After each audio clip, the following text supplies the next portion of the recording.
बहुत समय पहले की बात है। यह कहानी है राजा विक्रमादित्य के न्याय, दया और अविस्मरणीय बलिदान की। राजमहल के एक कक्ष में झरोखे के पास बैठकर राजा विक्रमादित्य और रानी तारामती आपस में वार्तालाप कर रहे थे। बाहर का दृश्य मन को मोह लेने वाला था। चांदनी अपनी चमक बिखेर रही थी। रानी ने अपनी कोमल दृष्टि राजा की ओर उठाई और मुस्कुराते हुए बोली, स्वामी, क्या आप मेरे लिए एक मृग ला सकते हैं? मैंने सुना है वन में एक बहुत ही सुंदर हिरण देखा गया है। उसके शरीर पर चांदी जैसे धब्बे हैं।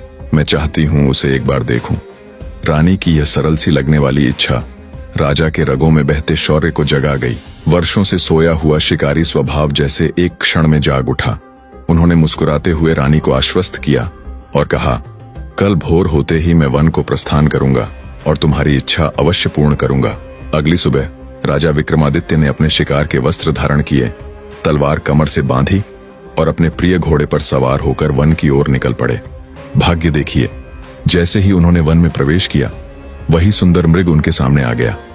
राजा ने अपने कुछ विश्वसनीय सेवकों को उसे पकड़वाया और रानी के पास भिजवा दिया, मगर राजा का मन अभी भरा नहीं था। मृग को भिजवाने के बाद राजा विक्रमादित्य अन्य शिकार की खोज में और गहरे वन की ओर बढ़े। तभी उनकी दृष्टि एक सिंह पर पड़ी जो अत्यंत उत्पाती प्रतीत हो रहा था। राजा ने तुरंत अपने घोड़े को उसके पीछे दौड़ाया, पर सिंह उन्हें देख झाड़ियों में छिप गया।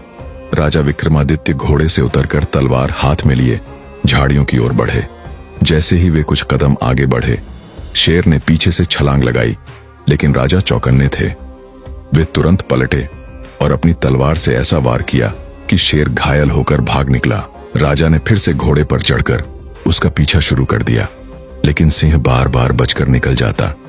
पर राजा उसे छोड़ना नहीं चाहते थे। वे उसे ढूंढते ढूंढते इतने आगे निकल आए कि उनके सारे सैनिक पीछे छूट गए। शेर ने एक बार फिर घात लगाकर इस बार सीधे राजा के घोड़े पर हमला कर दिया। राजा जब तक कुछ समझ पाते, उनका प्रिय घोड़ा शेर का शिकार बन चुका था।